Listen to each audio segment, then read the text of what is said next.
RI Unit Podcast, Episode 7.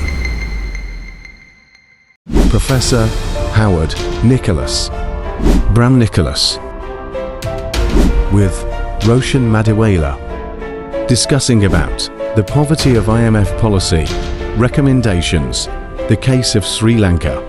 Good morning, good afternoon, and good evening, wherever you are.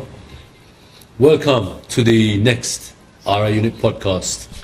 Today, once again, we're very lucky to have with us Professor Howard Nicolas and Bram Nicolas with us. Thank you, gentlemen, for being here. Pleasure. Our pleasure. And today's topic of discussion will be the IMF. Origins, purpose, who are they, why are they here, what do they do? So I think in the interests of students and people who may not be economists, let's rewind and start at the beginning. We hear so much about the IMF and the fact that they lay out conditionalities to developing countries all the time, things that they have to follow or else they don't get fund disbursements. So let's really have a quick refresher on the origins of the IMF. So I'm going to just turn to Professor Howard to give a brief account of who the IMF is and how they came to being. Thanks, Roshan. It's a very good way to start because often whenever we discuss the IMF, it's without any historical perspective. And I think it's very important to have that perspective in order to understand what they're really supposed to be doing and what they actually do. Now, it was one of three international institutions that was set up after World War II. And it was set up in the context of decolonization. So the IMF, the World Bank, and initially it was going to be the International Trade Organization, but subsequently it became the GATT, General Agreement on Trade and Tariffs. These three institutions were set up with a view to helping run the global economy in the interests of the advanced countries after decolonization. Most people accept that the key institution was the IMF. What many people don't fully appreciate is the extent of the control that the US exercised over all three entities. The US alone appoints the president of the World Bank. The US has the right to veto nominations of the head of the IMF by the Europeans. So it's the Europeans who nominate. It's usually a European that is the head of the IMF, but it's only with the sanction of the US that that appointment can be made. So this is what we have is IMF, World Bank, and the GATT dominated by the US. Many people from this point on said these were creatures of the US. Those who were sympathetic to these institutions said, no. The interests of the US and the West are altruistic. This was designed to help the world. I think that's naive. I think it's quite clear when we look at the whole structure of the institutions that the membership, the voting rights, the control was all fundamentally with the US. And to the extent that any other entity had a say, it was the Europeans. But they rarely went against the US. Okay, so that's the historical origins. Now, why this is important is because what colonization did was create a global division of labor in which one part of the world was assigned to be the raw material producing part of the world. The other part was the industrializing part. And they basically dictated to the raw material producers what parameters they had to work within.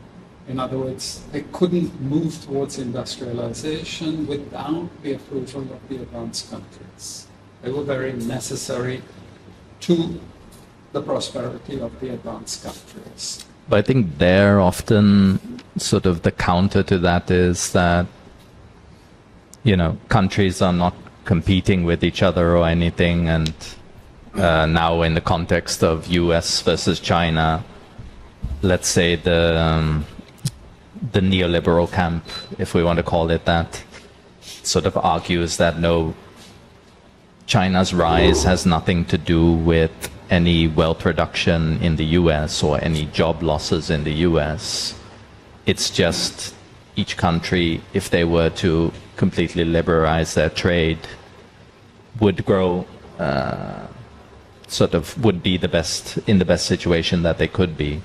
Whereas it seems now you're sort of saying, well, actually, these countries are competing with each other, and it's often the case that they are in a certain place in the global division of labor.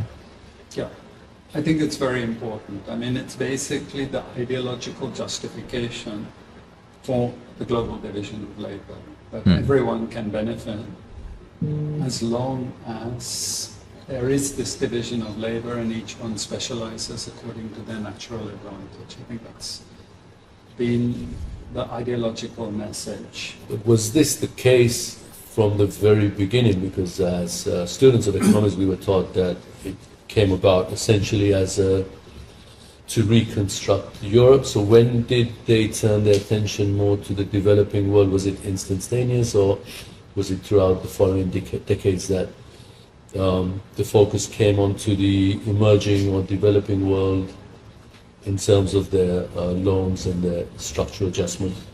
Actually, policies? it's a good point, Roshan, which actually takes us to the next part of this introductory discussion, and that is what really have been the diagnoses of the IMF and the policy recommendations. And as you said, at the beginning, not much attention was paid to the developing countries. The focus was on reconstructing Europe and, to a certain extent, Japan. Japan actually was relegated to second position there. That the 1950s were really about reconstructing Europe, and then slowly attention turned to Japan. These were for geopolitical reasons. Reconstruction of Europe was fundamentally to have a buffer against the Soviet Union. The reconstruction of Japan was a buffer against China. And with that, they also came with the development of Korea and Taiwan and Singapore as buffers against China. But the important thing, when we go to diagnosing problems, there were obviously imbalances in the world economy. Many countries ran balance of payments, imbalances, deficits, to be precise, while others ran surpluses. The argument was a Keynesian argument that both parties were responsible for the imbalance. So the fault wasn't only with the deficit countries as we see today, but it was also the fault of the surplus countries. Interesting. And so the proposal was, and it was a very Keynesian proposal, that there should be an adjustment of both sets of countries. The deficit countries had to adjust by contracting their economies to a certain extent, but also to promote growth. The surplus countries were obligated to open their markets to the deficit countries and spend in order to stimulate these deficit countries. So this was the philosophy, the initial philosophy which guided IMF policies. But around about the 1970s, early 80s, after the reconstruction of Europe and the reconstruction of Japan, we got this big change taking place. This was what Bram referred to as the shift to neoliberal thinking, where the fault lay with the deficit countries. So that was the big change. And they were obliged to make the adjustments. And the adjustments that they were obliged to make was to cut expenditure, so to cut the budget deficit, to depreciate their currencies, and to borrow commercially to finance imbalances. Okay, so this was a major change in the thinking. And this is the type of IMF we recognize today. There's a bit more technical detail that's important for understanding Sri Lanka's recent encounter with the IMF. There was a model created called the Polak model. And the Polak model said that this excessive expenditure, which has led to the deficit of the developing countries, was fundamentally the fault of the government. Which government? The governments. The government of the developing country. Right, right. Okay, so the onus was on the government to cut its budget deficit. Okay, so it was spending too much. Irresponsible governance rather, so, right. And underlying this was a theory. The theory is that when governments borrow and spend, it's unproductive. When the private sector borrows and spends, it's productive. So that's a very, very important point. So the private sector was not obliged to cut back. It was only government. Now, obviously, no matter how many people said what I'm about to say, this was ignored. But this means to say that, for example, if there was an excessive consumer borrowing, that's okay, that's productive. If there was borrowing for speculative purposes, as long as it's private sector, it's okay. Well, and I think before we started, you mentioned the example of 2008-9, right? The great financial crisis when the US government and the European governments all went on spending sprees. But what were you saying again? That was actually an example of not so productive use of... Yes, I mean, what we will come to is that we're now in a world where it's okay for advanced country governments to run budget deficits. But it's not okay for developing country governments to run budget deficits. It's okay for advanced country governments to print money with no limit. But for developing countries, it's bad. Yeah. Now, we're in this world where the rules that they said actually governed all capitalist countries no longer govern all capitalist countries. It depends whether you're an advanced country or a developing country. And where you draw the line, no one knows. So it's become incredibly arbitrary. And that's very important to understand that at the beginning we had one type of thinking where imbalances are everyone's fault. Then it shifts to, no, it's the fault of the deficit country. Then we shift again to the modern times where it's actually the fault of deficit countries if they are developing countries. So for example, the US running a deficit, no, it's no problem. Yeah, that is strange. You know, Europeans running deficits, no problem. Actually, it's a good thing. Yeah. And they're congratulated for doing it. But a Absolutely. developing country running a deficit, oh, it's about, That's a budget deficit, is that's it? a budget deficit. Right. That's a budget deficit. I mean, for people who maybe have been around for less than us, I'm sure you could remember the 2008 crisis when quantitative easing was the name of the game, right? And we saw, I think, very low inflation and negative interest rates. I don't know how that's possible in the real world, and they continued to do that.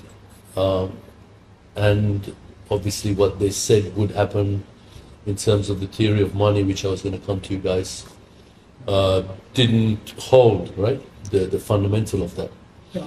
the Actually, assumptions. that's a good thing that you reminded me, Roshan, about this, is this underlying theory, we call this the Polak model.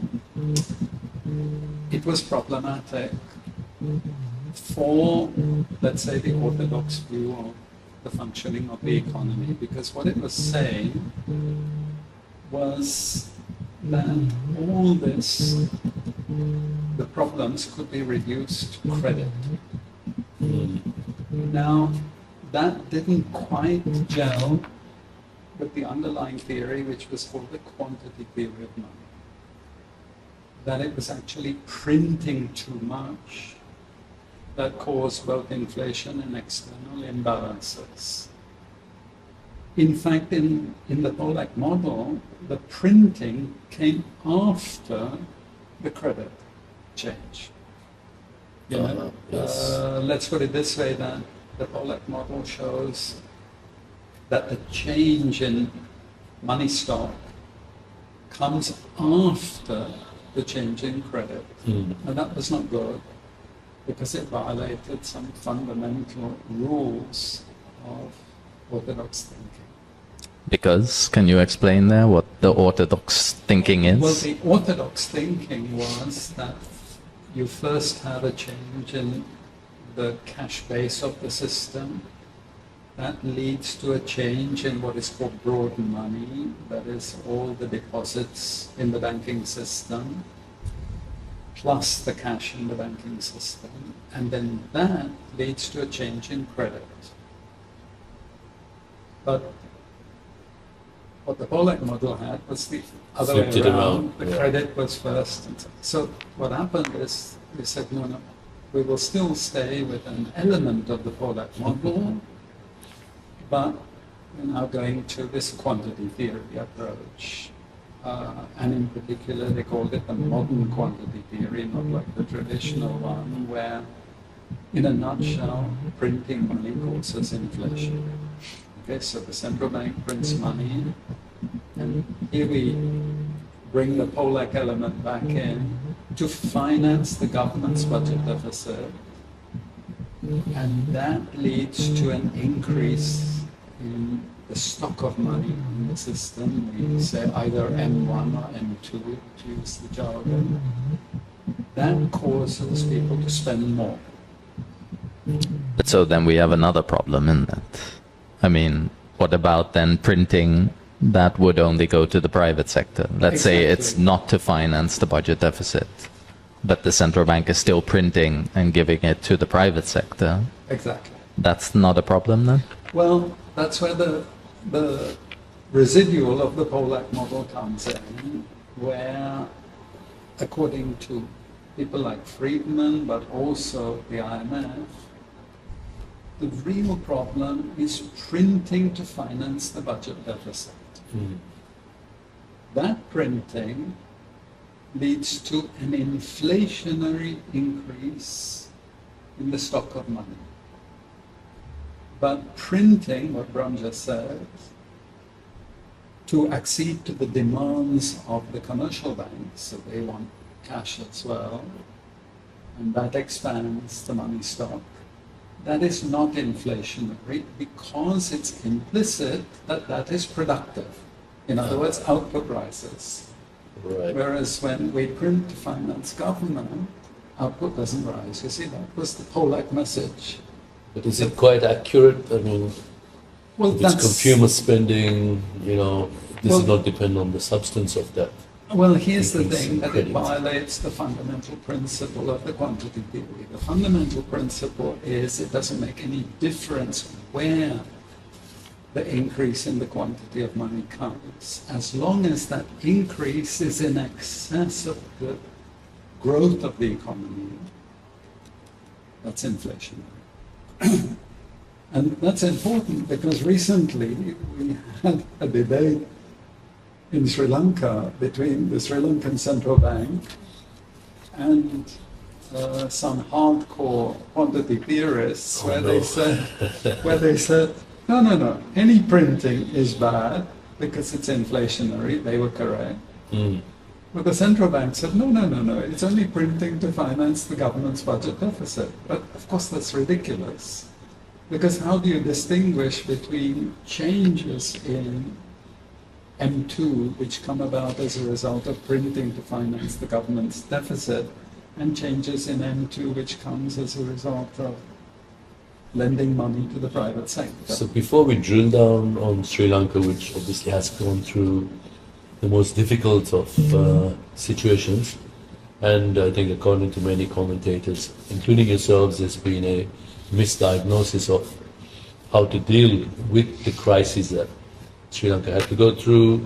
It's a perennial problem for the developing world that they keep getting into this problem with the budget deficit. How is there a pattern amongst the IMF programs in all of these countries that you see, which allows us to make some sense of the rationale or the theoretical rationale of what they're saying, or is it a very pragmatic approach of trying to, say, achieve another objective and then prescribing whatever is needed?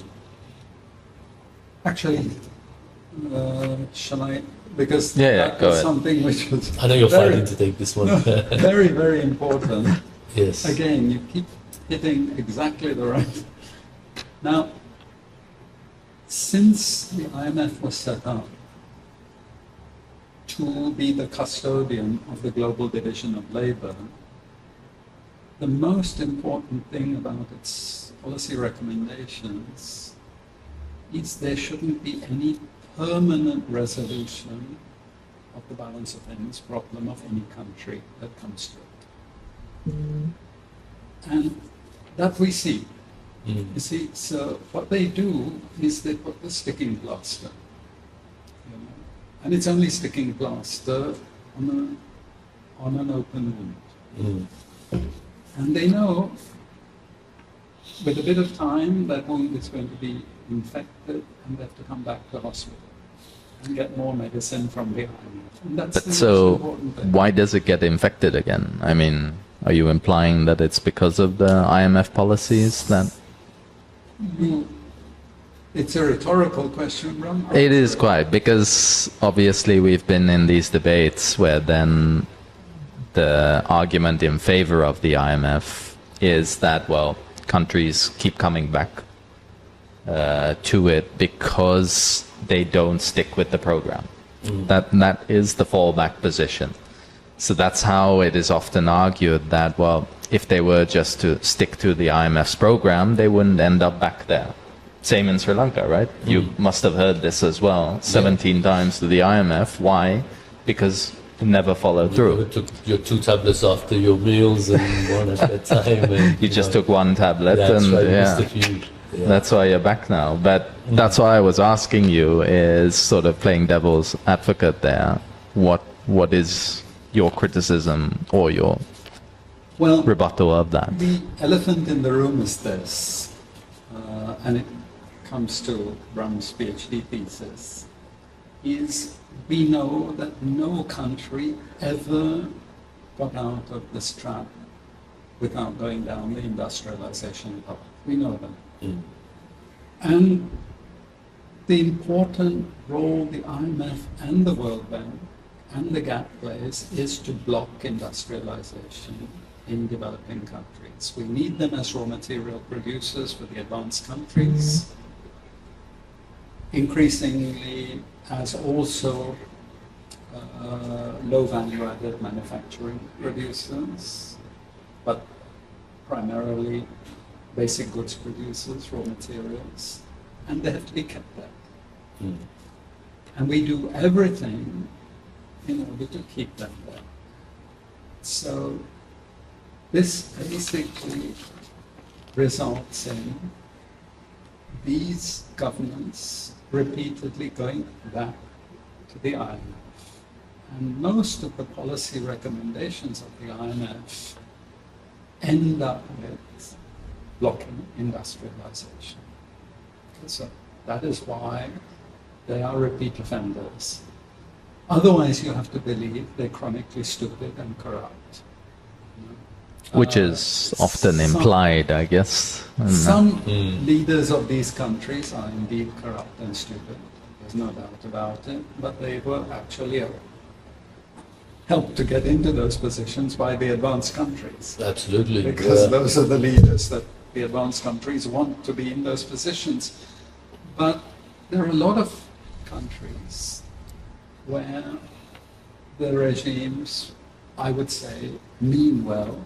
They want to try and develop the country for the majority of the interests of the majority of the people, but they're constantly blocked on that industrialization path. What you see is the only countries that have managed to escape are those that the advanced countries allowed to escape.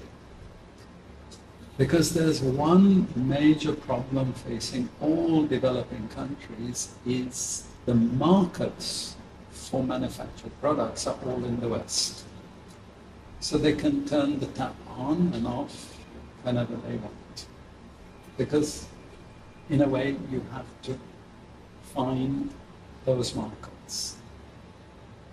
And that is where the limitations come. Now, we now know that the West, whenever they want to develop a country, they do it.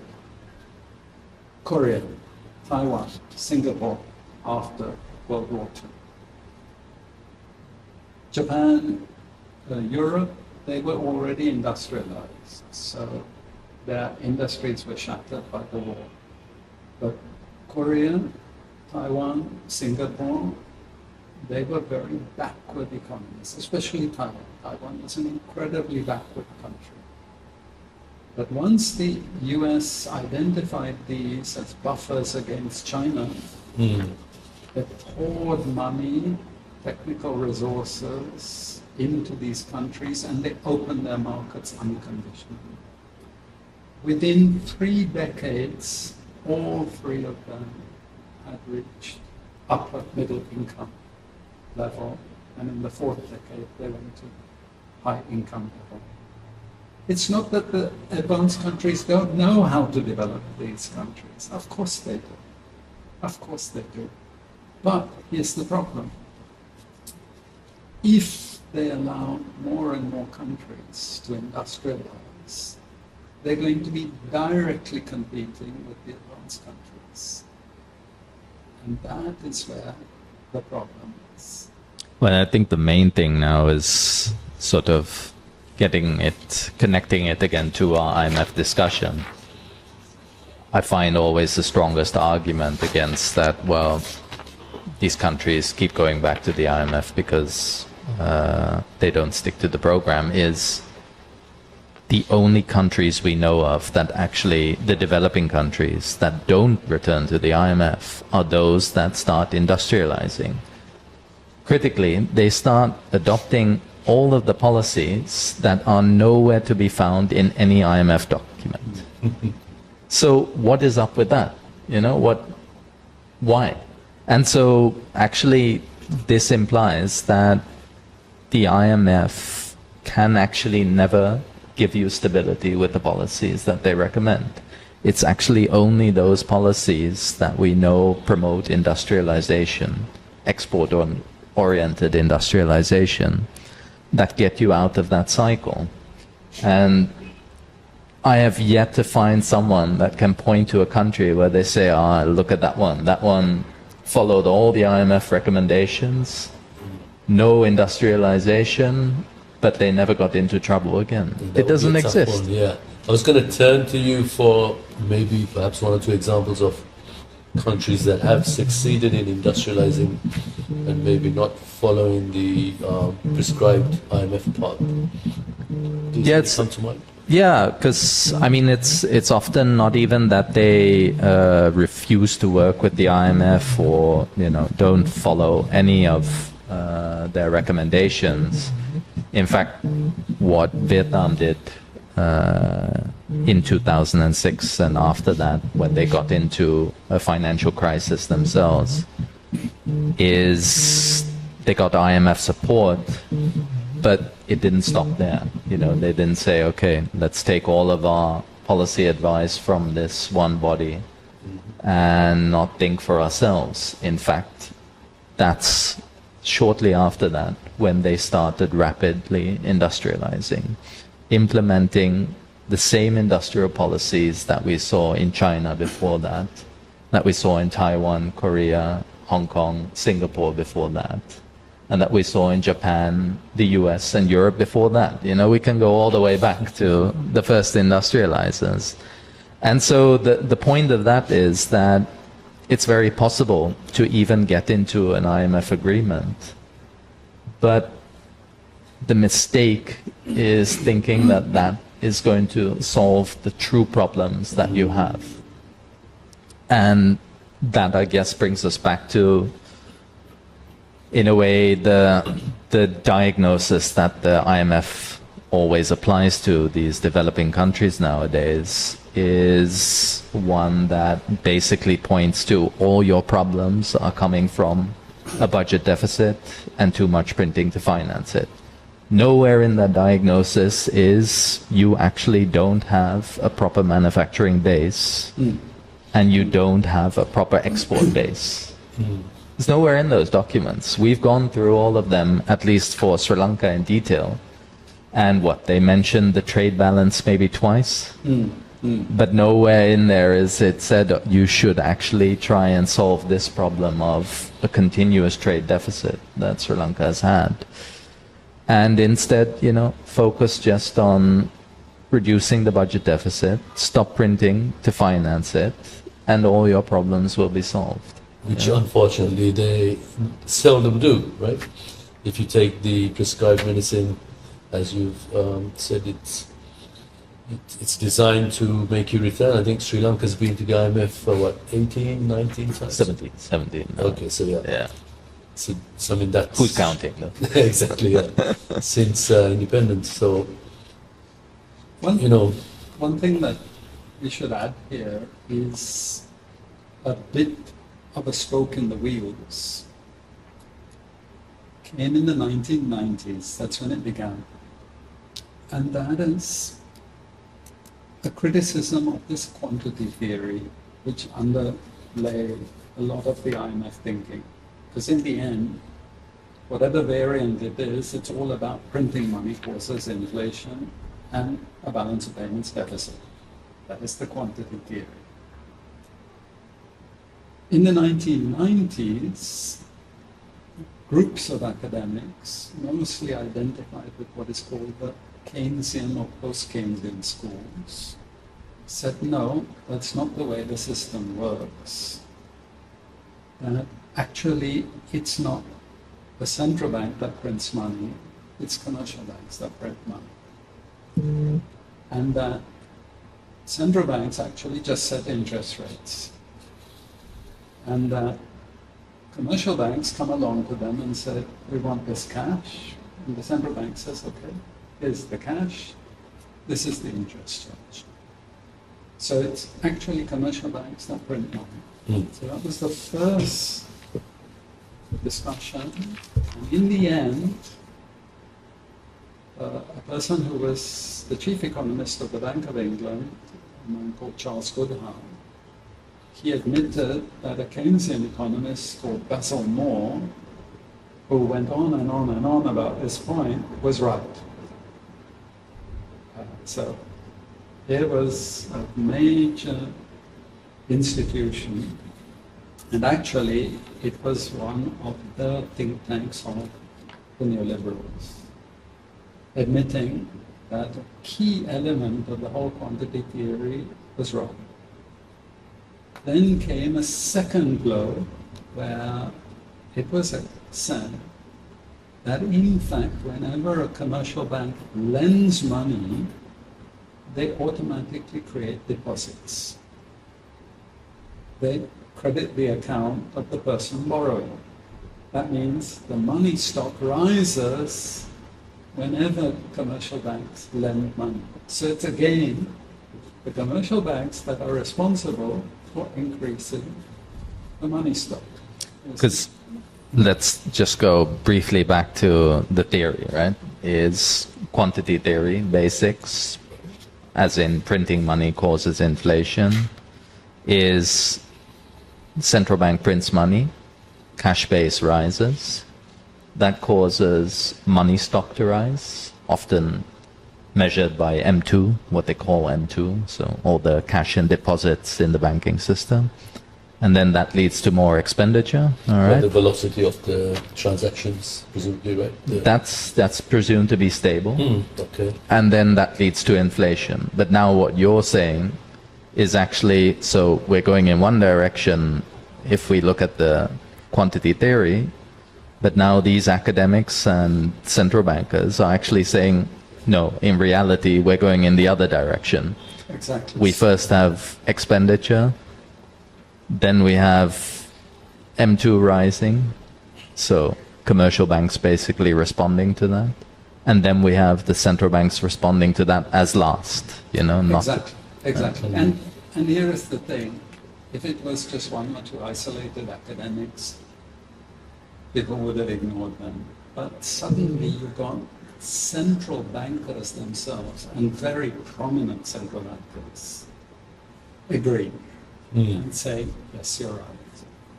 So a very famous central banker was, apart from Goodhart that I mentioned, was Mervyn King, very respected governor of the Bank of England, very respected, also as an academic.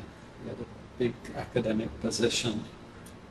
And he came out and said, yes, it's the commercial banks that actually are responsible for expanding the stock of money. And can we briefly delve into the mechanisms by which which forces determine under what conditions commercial banks would decide to increase or decrease their lending to?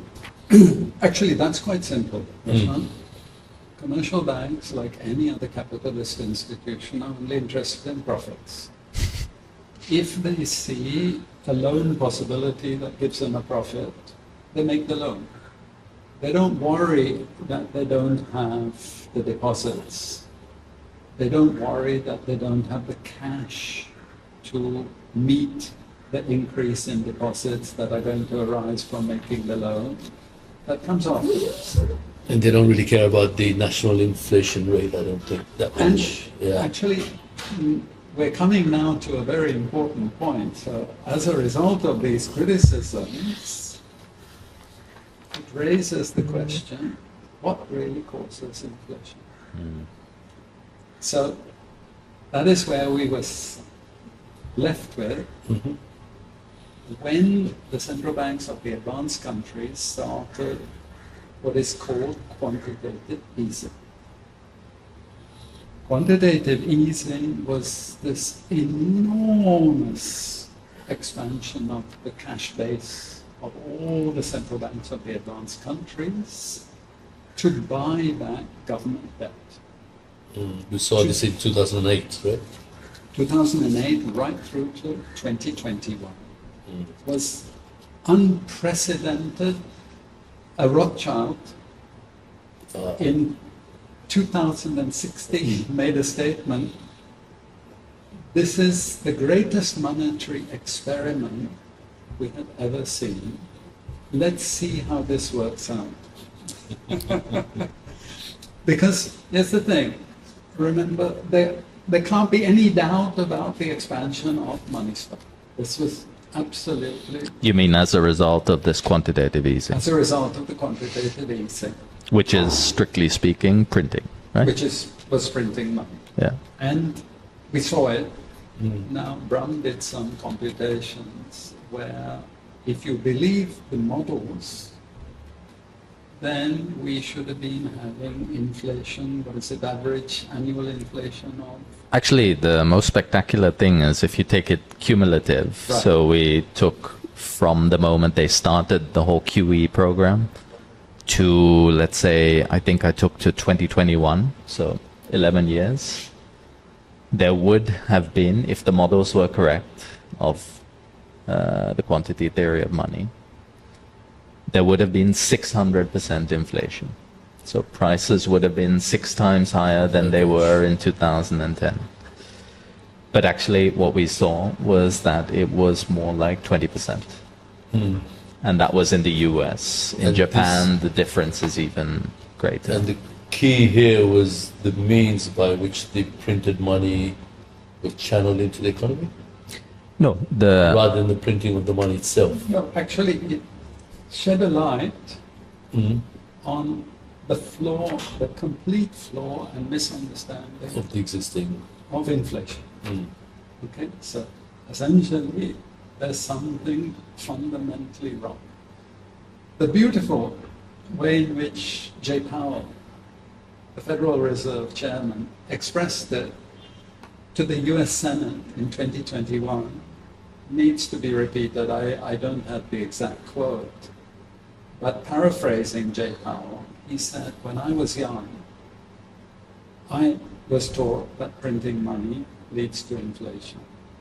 We've now had 11 or 12 years of the most aggressive printing of money that we've ever seen. And inflation fell from 7% average to 1.5% in the United States. And at one point, even 0.5%. Okay, but let's say, and what sense can we make of this? The greatest printing in the history of the capitalist world leads to a fall in inflation. You know, so what then? Not good ammunition for the Really? theory. Yeah? Well, the point is, what really does cause inflation? And then here's the interesting thing, is shortly after he makes the speech, suddenly we get inflation rising in the advanced countries. Why? Because of the Ukraine war and the sudden rising energy prices. Now, but the defenders of the quantity theory of money often say, that's the result of all the printing that happened in the last 10 years. So we have a lag of 10 years now. yeah. Of course, more serious people say, well, we have to rethink at the very least. But here's the thing, that even though all these central bankers now say, well, we can't use the quantity theory anymore, we use something called the aggregate demand, aggregate supply model, that's another story. The IMF still uses it in diagnosing problems of developing countries. Which brings us to the Sri Lanka case study. Absolutely, yes. Which I think you have pointed out, and in my view, very accurately, that how it was misdiagnosed, the cause of inflation clearly not being anything to do with demand, but it was a cost push phenomenon. Right.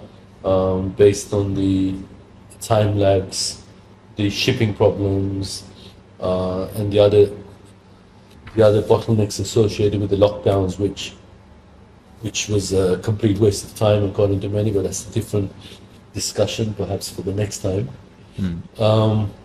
And they instead prescribed something that hurt the SMEs in particular very badly. I mean, we were speaking to the head of the Federation of SMEs in Sri Lanka, and she's extremely vocal about how the IMF failed them. SMEs are the heart of the economy in Sri Lanka, as in many developing and even the developed countries as well, right? So This is Tanya, is it? yeah, exactly. Right, yeah. Yeah, so I mean, this is something we've heard everywhere, that the IMF doesn't really give regard for the SMEs, or doesn't try to safeguard them. And one of the biggest indicators of that phenomenon, I think, in 2022 and 23, was that the first time we have ever seen the property prices in Colombo drop, something we monitor, was Q4 23 and Q1 24, and that was purely because of the number of SMEs that were going bankrupt, and the property assets that they were holding on to were suddenly in the market. The market had an oversupply of bare lands and things. On top of that, obviously, we had like 1 million people who left Sri Lanka, right? Over that time period. So there were a lot of people selling their property to go overseas. And that, to us, was an eye-opener, because even while there was bombs going off in Colombo before 2009, we noticed that prime Colombo was galloping along at 6-7% capital gains, but suddenly this drop, and that was the sheer weight of what we saw in terms of the devastation felt throughout most income ranges, but the SMEs in particular were hard hit. And I think, as you diagnosed before, or rather pointed out, the misdiagnosis that they tried to curtail demand and suppress it, whereas in fact that didn't help at all. Actually, there's an interesting story in there, an anecdote, and that is the central bank. When Dr. Veerasinghe took over the central bank, he kept repeating the standard IMF diagnosis, that was budget deficits, money printing, overvalued currency. These were the reasons for the debt default, the foreign exchange crisis. He repeated it many, many times. In other words, the standard quantity theory. Then, bizarrely, in 2023, his own central bank research showed no spike in inflation and the collapse of, presumably, the external imbalance was fundamentally due to supply-side factors. Of course, it's something everyone knew. Which is cost, right? Which is cost. So we had the war, the Ukraine war, energy prices spiked. And this affected all countries in the world. It wasn't just Sri Lanka, so we had inflation. The new commodities followed. Exactly. Right? And then, of course, the reason why it was so much higher in Sri Lanka was the exchange rate collapsing, Exactly. right? Which is a cost then to... He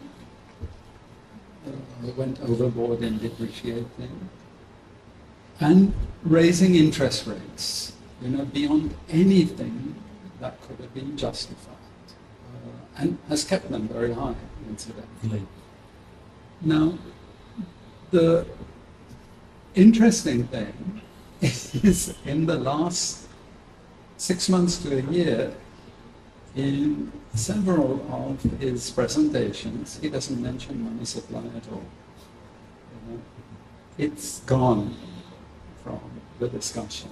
Not just he, but a lot of people who are defenders of the IMF, suddenly, having repeated many, many times, it's all about money supply and so on and so forth, because we have now written several articles in which we are quoting all these people, not just famous central bankers, but even international institutions like the Bank for International Settlements, has issued so many declarations saying that basically the quantity theory is dead.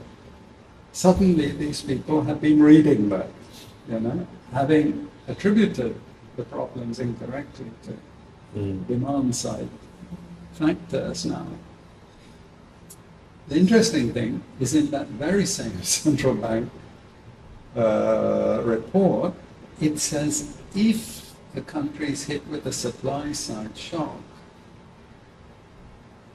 one of the worst things to do is to respond by cutting demand, because you then aggravate the damage done by the supply side shock, which is what they did to the SMEs. absolutely. This is the Central Bank of Sri Lanka's report. Central Bank of Sri Lanka, and they were only echoing a major diagnostic of the central bank in 2009, which said if you have a demand side shock, there should be the response. If you have a supply side shock, there should be the response. And they cautioned against using demand side measures when a country is hit by a supply side shock. And what are those measures? So, well, basically raising interest rates and cutting Excessively. Excessively raising interest. excessively. And so the question that is being asked is why the government, even though their own policy recommendations caution against this, did this. And that's where an article by Dilena Kulatunga in the Daily Mirror online version, he asked the same question. And he explicitly linked it to the damage done to the SME sector. Why was that damage done?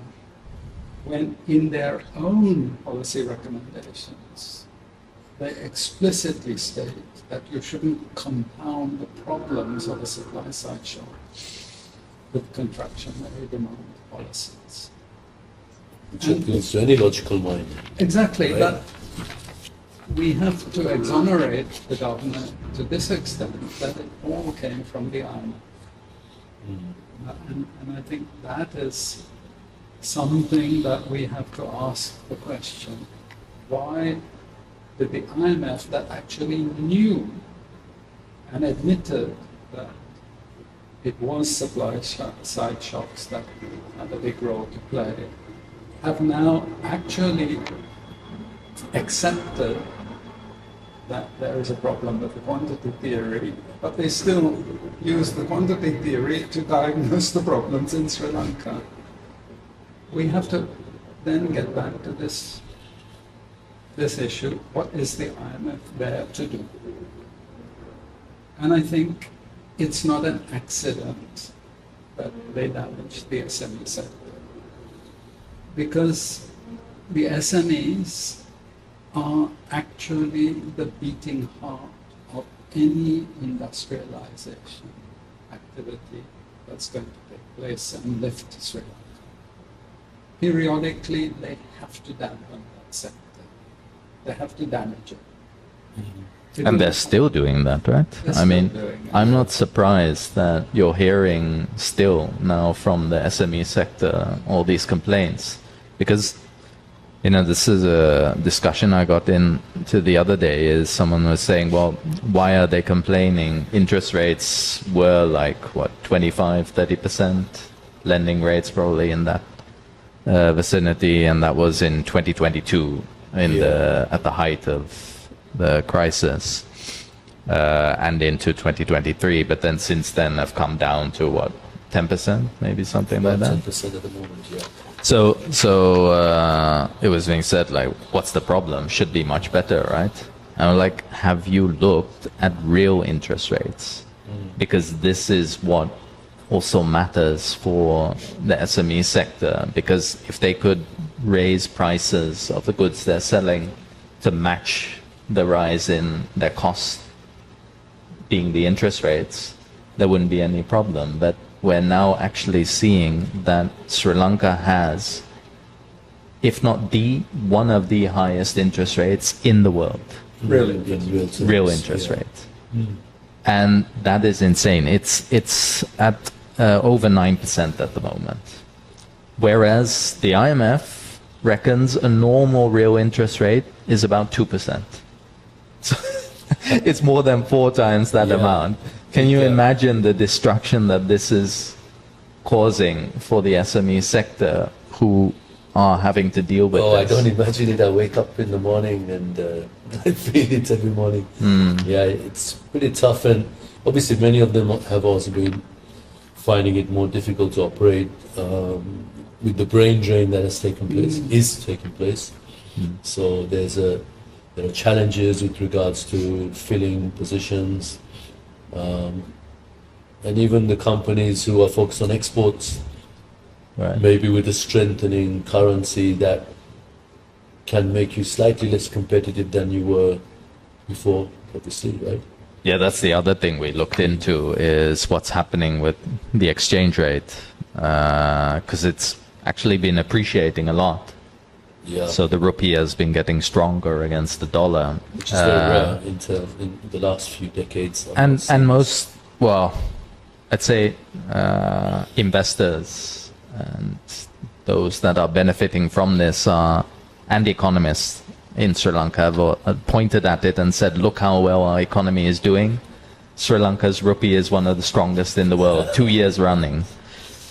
Meanwhile, we're doing this computation where we actually look at, okay, what are the average cost of production in Sri Lanka versus Sri Lanka's competitors, and what is the exchange rate element in there. We actually find that the Sri Lankan rupee is also one of the highestly overvalued currencies in the world, meaning Sri Lankan businesses are incredibly uncompetitive with this exchange rate where it is and the cost structures that are in existence. So you have the most overvalued currency in the world and the highest real interest rates in the world. What do you think is going to happen in the next couple of years? And we wonder why there are so many problems facing this sector. There's another story I was going to say, going back to things that we hear from the World Economic Forum, who they're labeled as conspiracy theorists, but I think they have a lot of traction as time goes along, that there is a global push towards having these super large corporations that will eventually own more and more of the businesses that operate. And the SME sector is one that's seen as something which is not necessary, maybe a problem, to having greater control, because we were going to come to this at the end that, I mean, we're talking about IMF here because if it's not giving the right medicine and they want you to come back for the plaster, then what's it about? Is it control? So in that theme, then SMEs are problematic. They're difficult to control. They do as they please. They're run by entrepreneurs, could be family businesses, and in that sense, probably way out of the box here. But do you think there might be a greater agenda that the world, feeling that the world doesn't need SMEs to be the heart of the economy? Because I would go back to the earlier discussion we were having. I see much more that the advanced countries cannot afford any more Chinas, any more industrialization success stories. I think they know what we know, that if you look at all successful industrializations, they came from the SMEs, all of them. And then my question would be to you, how is even within the industrialized world, the SMEs have been hit by these lockdowns and various policies, right? That is true. I do think there is within those countries, there is a power struggle.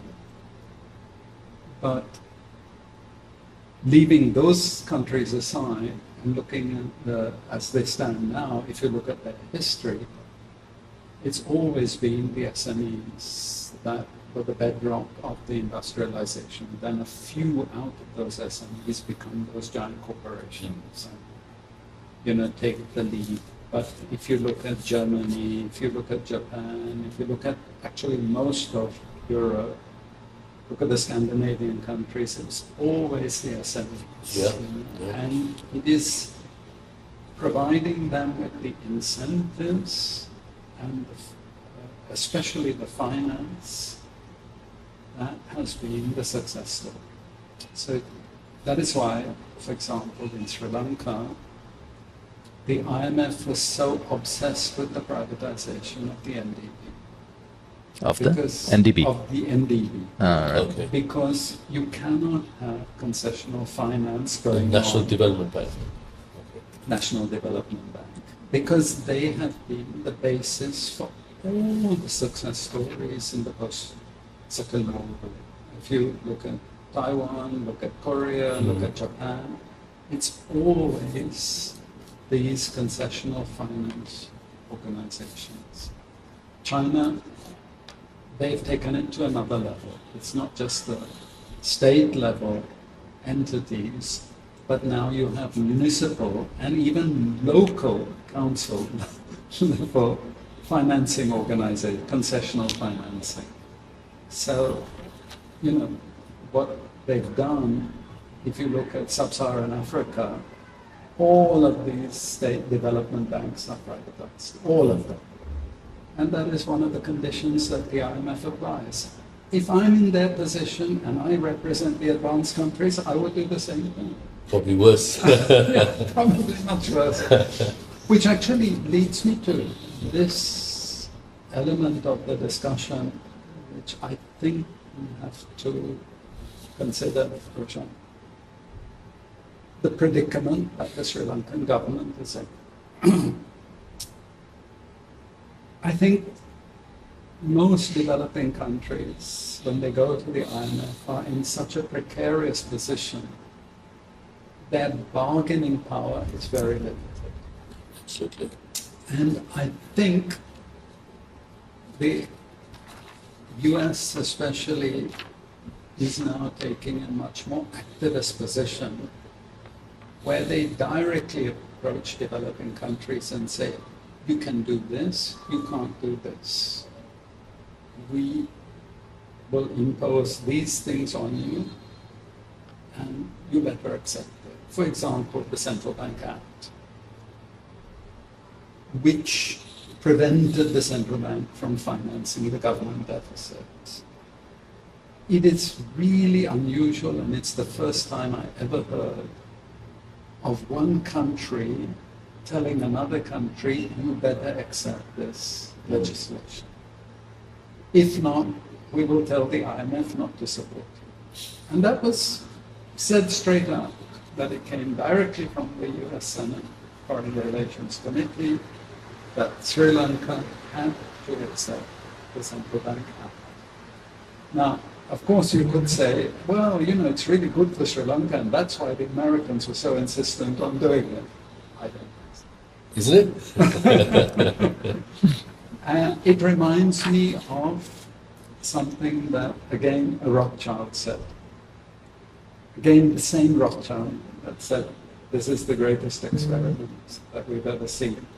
He said, I don't care who you elect, as long as I control your central bank. Oh, wow. No So- beating about the bush No there. beating about the bush. And basically, we had exactly the same governor that was the architect of the Central Bank Act, continuing after the NPP have taken power. The same Secretary of the Ministry of Finance.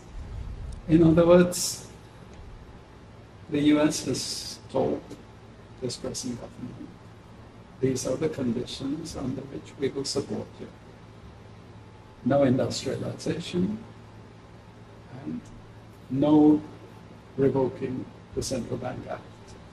Which And has now led us to these really high real interest rates, Exactly. right? It's a constant discussion now in the media, that is the central bank printing or not? What are they trying to do? But what nobody is actually willing to say is it's because of this central bank act that they're unable to bring interest rates down further. which they should be able to, and they should be doing. I mean, even according to the IMF. Remember what I said, real interest rates, according to them, normal, would be 2%. So why isn't the central bank making an effort to bring down that real interest As it rate? should, right? Exactly.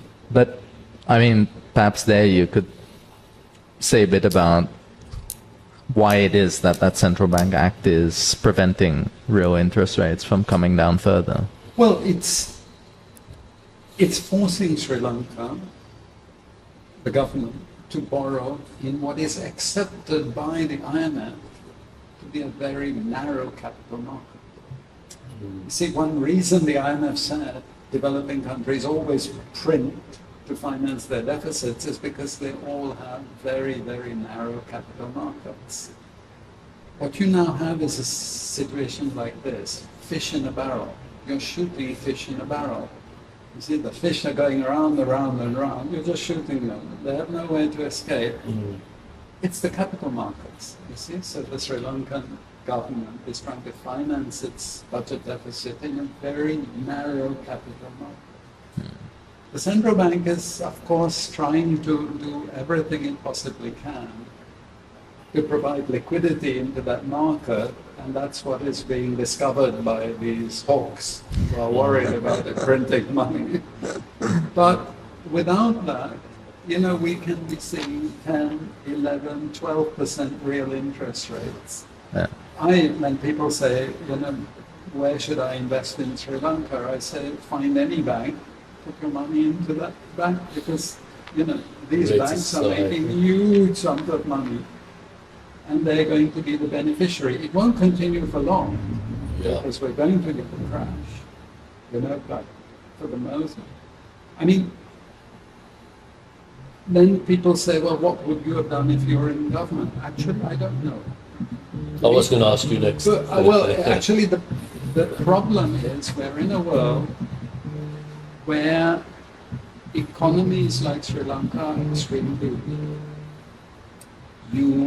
Once you have a crisis like this, and a default, this is the crucial thing, a default, then you're really on a hiding to nothing. And there, again, I simply don't understand why a default was declared. Now, you gave us the other day an example of, I think, Maldives not actually going for a default, but getting a last-minute rescue package from China. And India. And India. And I think that was possible for Sri Lanka. Yeah. And the question has to be asked is, what were the forces behind us being forced to declare a default? Why did Dr. Veerasinghe, 3 months after he takes office, declare a default when his job should have been to do what the Maldivians did, is hunt around for possible rescue? And it made perfect sense, obviously. It was a yuan-denominated credit line to the Maldives, $1 billion, I believe, which is a significant amount for a country of that size. And being the main source of imports, I think that probably solved 50% of the problem. Well, we also were led to understand that Sri Lanka did have offers from China, from Korea, from Japan. But for inexplicable reasons, the president and the secretary to the president then, that was P.D. Jaisingh, President Gotabaya, they did not want to listen to those offers. Now, we don't understand what was going on, what role the US and their threats had in all of this. But the one thing is, there was no need for Sri Lanka to default at that stage. There was no need for the government, the central bank, to announce a default. But once you announce a default, you're in trouble. Because then you have to, A, work with the IMF and accept whatever they say you have to do to redeem the situation, because remember now, Sri Lanka's credit rating is extremely important in terms of its ability to repay the debt, its ability to borrow any more in the future in case it gets into trouble. And if the IMF doesn't give you a seal of approval, you're back to square one. So I think that is where, to some extent, I exonerate this government, because all the cards were stacked against them before they took office. Then what do you do in that situation? You try and make the best of a bad situation. And of course, the cards are all with the US and the IMF. Which they have inherited. I do have some good news, a bit of light at the end of the tunnel there somewhere. I met someone at the Ministry of Industrial Development today. Happened to be a fan of Howard, actually, so he was waiting to meet you. And he did say that industrialization is very high on the agenda. I mean, to be fair, perhaps they're initially looking at cleaning their own house, putting things in order. I mean, there are a lot of complaints about delays for even business visas. They paused it until they've kind of cleaned up the internal bureaucracies. Right. So if industrialization is there, he categorically mentioned that they're looking for investors in electric vehicles, boat building, even ornamental fish, etc. So maybe we have to give them a bit more time I think to see something there. I think that is a must. Yeah. I think, as I said, they were in a very difficult situation. People criticize them for accepting the IMF package, but actually it was more or less done and dusted before they came into office. I mean, they could have had a bit of rhetoric against the IMF, but why would that have helped in any way? They would have put themselves in a very difficult situation. Would have been. And then the other thing was the debt negotiation. I would say they would have to look very carefully at what happened to Argentina when it started to challenge some of, I mean, when it went for bigger haircuts and it was challenged in courts and so on. It was really a mess for Argentina. And in the end, they lost. They lost the cases. So they probably looked at that and thought, well, do we really want to go down that acrimonious path? And maybe they're thinking of another way of restructuring the whole debt. Having accepted the current terms, there are other possibilities, something for a future podcast. Absolutely, looking forward to that one. But, the thing that also worries me, Roshan, and this is to praise our unit, not just because we're here, but... Did you hear that, guys? No, you see, years and years ago, there would have been a lot of debate and discussion on the IMF package. Academics would have been critical of it, and so on. You don't get any of that anymore. Because the money is not there to criticize. The money is there to actually endorse and support. So if you endorse and support, there are dozens of these, what I call theatricals, where everybody is singing to the same hymn sheet. True. And whoever is saying something else is just ignored. Cancelled is the word Actually- these days, right? Well, yeah, and Bram has ignored. this experience, Yes. So Bram, so everyone was saying it was all the fault of government because they ran budget deficits and printed too much. And you gave two statistics, didn't you, Bram? Yeah, this was in a forum I was in about 3 weeks ago. And I mean, that was basically the point being made again, to solve Sri Lanka's problems. We have to stop these budget deficits, excessive printing. And I mean, I started by saying, look, it's not as if I'm arguing that, you can run whatever budget deficit you want and print as much as you want, because there are other issues with doing things like that. But my main point was, where's the evidence for what you're saying? Because, it's always a hysterical thing, oh, look how much they printed in 2022. But I just said, okay, let's look at this correlation you're proposing. We have data from the last 40 years of Sri Lanka. Is there any correlation we can find between the budget deficit and the trade deficit? Because remember, they're not just saying that it caused inflation, they're also saying it caused the external problems, which happens through the trade deficit. Exactly. At least that's the theory. And so I said, for 40 years, that trade deficit has remained at minus 10%, while the budget deficit was actually reducing.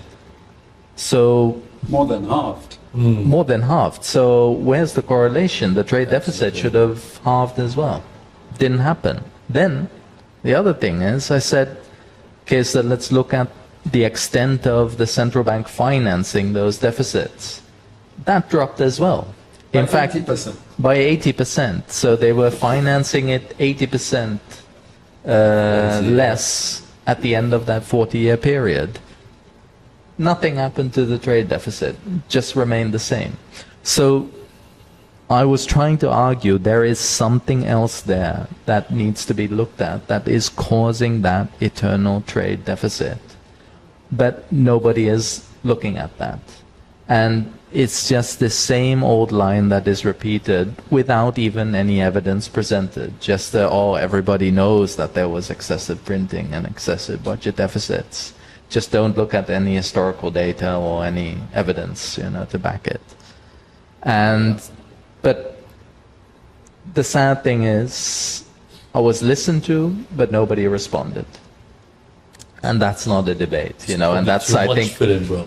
Yeah, well, I Asking them think to this think is for what you... themselves. Well, and also I think acknowledge and then respond is something that maybe some people don't want to do, because that sort of starts then other people asking questions, like, wait a minute, what is he on to here?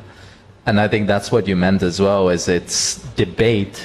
Crucial word there is debate, where you are sort of sparring with different arguments, and then you arrive at a conclusion, who has won the argument. But instead, we get overwhelming time and space given to those that are arguing one thing, and That's it. the few that are arguing something else, yeah, you can say what you want to say, but we're going to ignore it, And that I think is the problem, respond to what is happening and the contradictions that are emerging. And let's see, what's the defense of that? Because if there is a good defense, then, True. Actually, we are getting signals on time. Right. So we like to be constructive. And in the interest of being constructive, would each of you have 3 things to say on what Sri Lanka or any developing country should do when facing a crisis that Sri Lanka did? Maldives was facing this crisis last year. Bangladesh, of course, another example of a country that does go to the IMF, but they seem to be smart to the extent that they'll go and talk to the IMF, but they'll quickly run to China and do a deal on a yuan-denominated credit line, for example. So the geopolitical element is not something you can get away from. It's a reality of the contemporary times that we live in. So, but a country can be smart within these constraints, or, as you say, sell your soul to it, and go out without a whimper, capitulate to every demand. So I mean, so I don't want you to come up with anything which supersedes what our reality is, yet what would you do in this situation? I would like to put the onus on Bram, and for Bram to explain an important chart that he developed 2 years ago or 3 years ago, where he showed all the countries that have long-term trend negative current account imbalances, which force them to periodically go back to the IMF for more bailouts, because what they have to do is, in the meantime, borrow Yeah. to fill the gap. And all the countries that don't have that, where they have a current account surplus. And the Keeps us in trouble. distinction Yeah. between the two is one group is industrializing, the other is not industrializing. And that chart is so stark, but you explained the chart. I think you explained it pretty much already. Actually, Perhaps you can pull it up as well in the. Yeah. there's an interesting sequel to that chart. Is we take the case of Vietnam, which was at one time in the negative external, the current account balance class. Then it aggressively goes for industrialization because it was allowed to by the US. Because it was allowed to by the US, what happened in probably 2010-11, we don't know exactly, but I know by 2012 they were very confident that they were going down that road. They got Samsung in, they got Intel in, they got a number of big international companies, and then you saw them going from negative, suddenly bang, positive, and remaining in that positive territory to this day, and growing stronger and stronger and stronger. Now, it wasn't that they didn't have aspirations to industrialize. They did. The problem is they were not allowed. They were being constantly blocked. And they didn't get the technical support. You know, but suddenly, the wave of the magic wand, you are now allowed to join our club. And that was because the US and Europe wanted and Japan and Korea wanted an alternative to China. They wanted their companies to leave China. And they had to find another mini China. A cheap base, a cheap labor base. But disciplined, without too many hurdles for their businesses to have to overcome. And you could just see, you know, the place has exploded like this. And the interesting thing for us is that I teach in Vietnam. Yes. When I teach the students and I started, I said to them, you know, in about 20 years' time, you will be very similar to Singapore. You know, you will actually all be driving very nice cars and living in quite good apartments and so on. They laughed, you know, not a chance. Now when I say that to them, because they actually come to work in the luxury cars, they come to, the courses in the luxury cars. Isn't it? Possible. You know, we think... They might be aiming even higher than Singapore. Well, you know, they're very ambitious, but I tell them, it reminds me of when I first taught in China in 2000. I was teaching at the University of Nanjing MBA program.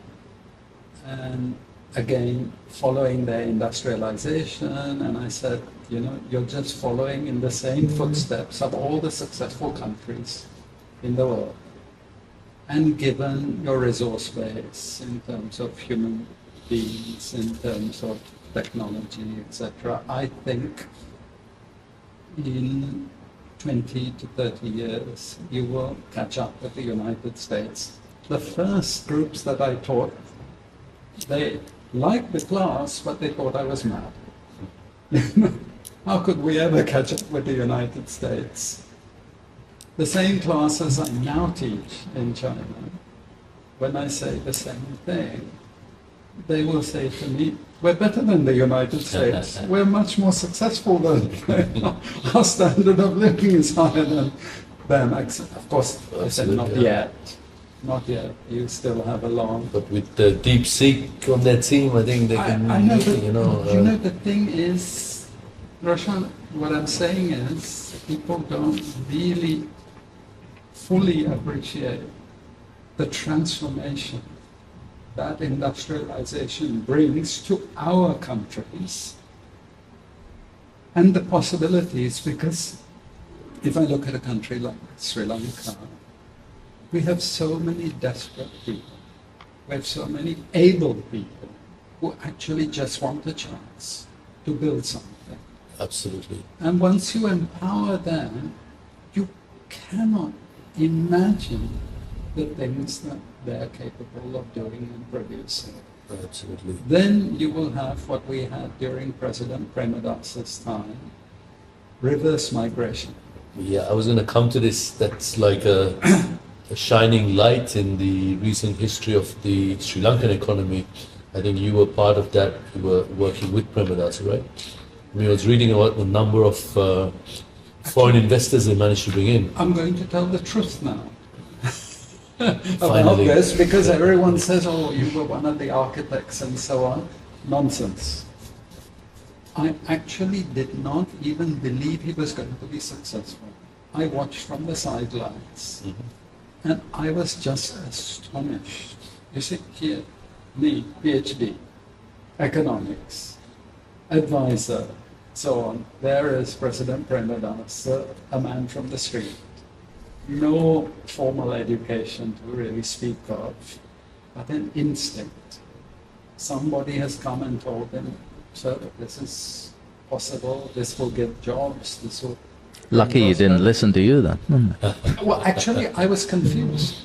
You know, I mean, here I was sort of unofficial executive director of IPS. And you thought he needed a PhD to... And, you know, here is a person, and I'm learning, you know.